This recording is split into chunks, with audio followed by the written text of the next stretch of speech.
Breaking news, Joe Biden, the President of the United States, has just officially dropped out of the presidential election and he has endorsed Kamala Harris. What are the larger ramifications of all of this? We're going to be talking about that, plus a lot more, all here on this independent media broadcast, joined by Jeremy Hamley of The Quartering.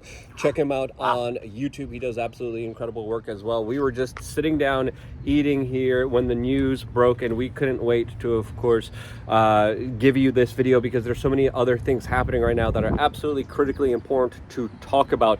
But again, lots of people are surprised. The people paying attention aren't. Jason Miller, Trump senior advisor, just tweeted a couple hours ago specifically that Hillary Clinton was going to be replacing Joe Biden this election cycle. As of course, now Biden is endorsing Kamala, someone extremely unpopular, but new poll numbers came out and showed that in swing states, she's doing a lot better than Joe Biden as of now. The previous polls, not that good, but as you know, the health, the well-being, the mental capacity of the current president of the United States has been going downhill, which brings us to a lot of important implications, as if this guy can't run a freaking campaign, how can he run a country? This is what everyone should be asking. As of course, the major white pill here is that a lot of people are finally awakened to a larger force, a larger group of individuals behind the scenes that are pulling the strings and really are the ones that are in charge, since Biden can't even run a campaign.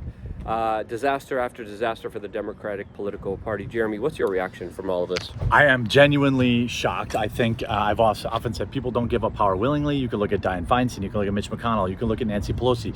The list goes on. Ruth Bader Ginsburg. You can go down the line of people that stayed on long. Yeah, they die on their sword, or they die at the office, or they die on that island with those, Sorry, go ahead. So you end up with that. I mean, and the fact that he quote unquote willingly stepped down is extraordinarily shocking to me. It goes against everything I've predicted up until this point, so I was dead wrong. I was completely wrong. I thought for sure he would stick around as long as he possibly could. I thought this was all baloney, but I guess it looks like he's stepping down. So, I don't know. I guess they're just going to let Kamala take the L at this point, because I just think at this point, she's not going to beat him, but they're literally the best of a bunch of terrible options. You can't replace Kamala. What happens to all the money? What happens to the 20 million, 10 million, 20 million voters for Joe Biden during the primaries? Are they going to embrace the new candidate? I can guarantee you not 100% of them will. What about Wisconsin ballots? What about the states and the ballots? Can you still get the new name on the ballot? I know Wisconsin we're past today. There's 2 other states we're past today. So are you just conceding Wisconsin now because you can't put whoever Kamala Harris is on? I am still like, it is.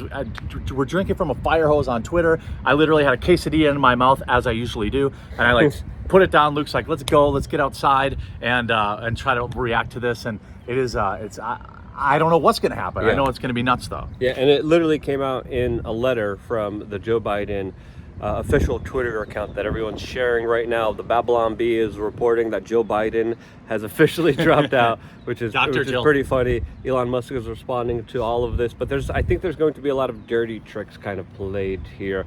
I think the establishment is kind of in panic mode. I think the events that happened last week, Saturday, with the attempted kind of assassination of Donald Trump led them to make this move, and I think that played a role in it. Yes. Because they would have just kept him underground. They would have kept him in the basement, let's just say hypothetically, if the life of Donald Trump was taken away with that Remember the president, his name escapes me right now, but the guy who was in a wheelchair and really diseased. FDR, right? Yeah. They would have just FDR'd him. Exactly. Like he would have just and his wife would have been in charge for many years. Yep. And that's not the first president that happened to. It happened historically, as of course we were just talking about this. We were literally talking about this at lunch here, that the seat of power is like the ring of Sauron, and everyone loves that power, and everyone becomes Gollum eventually when they are overconsumed by that power and influence that they try to have over everyone here. So I really do think there's going to be a lot more instability, especially in the financial markets. The markets that are going to be opening up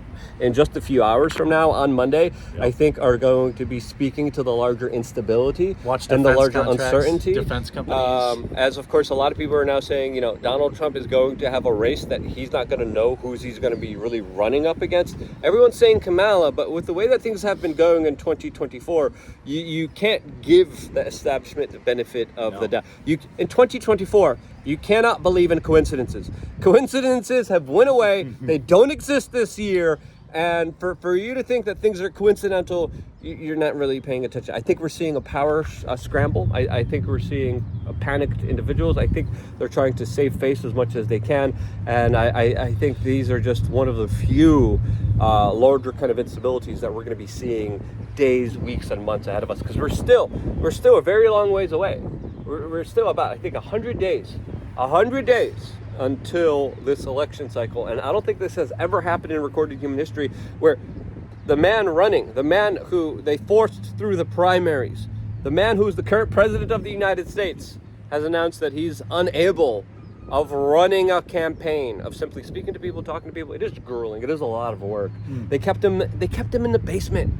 The last 4 years, they didn't even need to run him. So, which makes you wonder what's kind of really happening behind the scenes and the larger kind of purview of the instability ahead of us. Do you have any comments about what you're seeing and thinking yourself, just off the top of your head? Well, I think that there's that famous saying, I'm probably going to get it wrong, but like some decades, nothing happens, and then some for years, and then some years, decades happen or something like that. That's how this year feels. If you just look at the last 30 days alone, it's been completely bananas.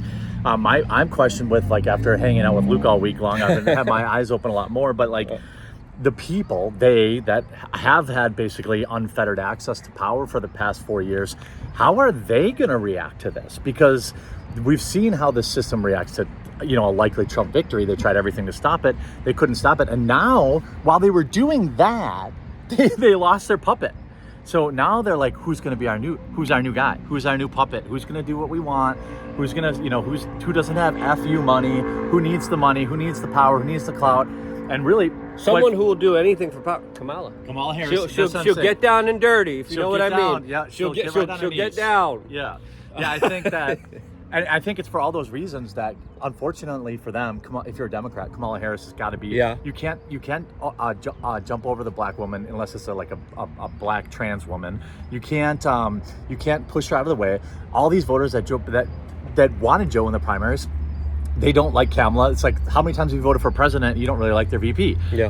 And these people, I think what you're going to see is fewer votes too. Like, people it could be the biggest gap in votes in the modern day, because people are just not going to be motivated to go get up and go vote for Kamala Harris. Yeah. And if I'm Kamala Harris, I'm going to pick Bob Barker as my VP pick. Yes. I'm going to pick another Joe Biden. Older. I'm going to pick somebody older, more senile. Not really, because if they kind of pass away, that kind of. But I would pick someone who's kind of an unknown, someone who's just as kind of unpopular, just someone, because again, the VP picks are kind of critical here. And Booty Judge. That's also another CIA Booty RFK. Judge. RFK would be a one that would protect her. But the RFK kind of platform is now more closely aligned with Trump. That's true. Especially especially what happened with the events and the 5-hour-long phone call that RFK had with Trump recently. And the Democratic establishment really hates him, especially with the stances against big pharma. Yeah.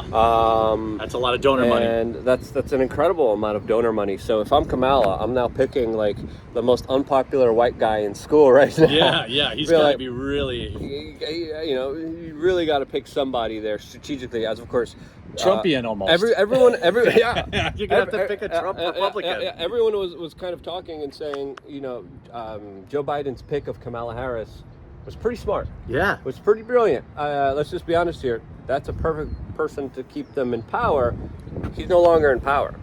He's not. He's no longer running for the presidency of the United States, which again opens up the door to a lot of questions, a lot of uncertainty. If he was going to be too old, Luke, why did you run him in 2020? Exactly. You knew how old he was going to be. That's like one known thing. He's already too old. You ran him anyway. He didn't step down in the last 2 years, so maybe he started to push back against some of the people that have enjoyed unfettered access to power. Maybe he has. Maybe what a crazy twist that would be. Joe Biden wakes up. He eats the foreskins or whatever, and now he's paying attention. He rubs it on the face like other celebrities do. Yeah, and he's like pushing back. It looks great. Yeah, Luke's actually 74. So maybe maybe he woke up and after the attempt on Trump, he's like, "Whoa, guys!" And then they didn't like that, and they said, "You got to step aside, homie. Yeah, you're no longer convenient." Maybe he threatened the real power. Yeah. But if I'm Hunter Biden right now, I'm crapping my pants. If I'm Joe Biden, I'm crapping my pants. So this is going to be very interesting. I expect pardons for Hunter Biden soon. Oh yeah. Very soon, because now the next question is, if he's unfit to run, he's unfit to run this country. So they might 25th Amendment him. So really if I'm Joe Biden, out. I'm going for broke right now. Yeah. I'm getting anything I wanted to do. I'm helping all my friends. I'm repaying all the legalize debts. it, Joe. Legalize it. I'm making sure that I'm doing everything I need to do as I take care of that ring of power that is leaving slipping from his fingers. His old wrinkly fingers that he puts on his daughter in the shower. Anyway, true story. Jeremy, thank you so much for joining me for this important conversation. Yeah, thanks for having me. Check him out on YouTube on The Quartering. And Rumble. And he goes live 1 p.m. Eastern. tomorrow. Yep. 1 p.m. Eastern tomorrow. Check out his channel. 6 p.m. Eastern, we're going to be going live tomorrow. So, Jeremy, thank you so much for joining us. Anything else you want to say? I can't wait. I mean, I can't wait to get back to my quesadilla. But yeah, this is a wild time. Drinking from a fire hose. Thanks, Luke, for hosting me for this reaction. And safe travels to you. And I look forward to watching your coverage tomorrow at 6 Eastern too. Absolutely. Love you guys. Stay tuned for more here on youtube.com/wearechange.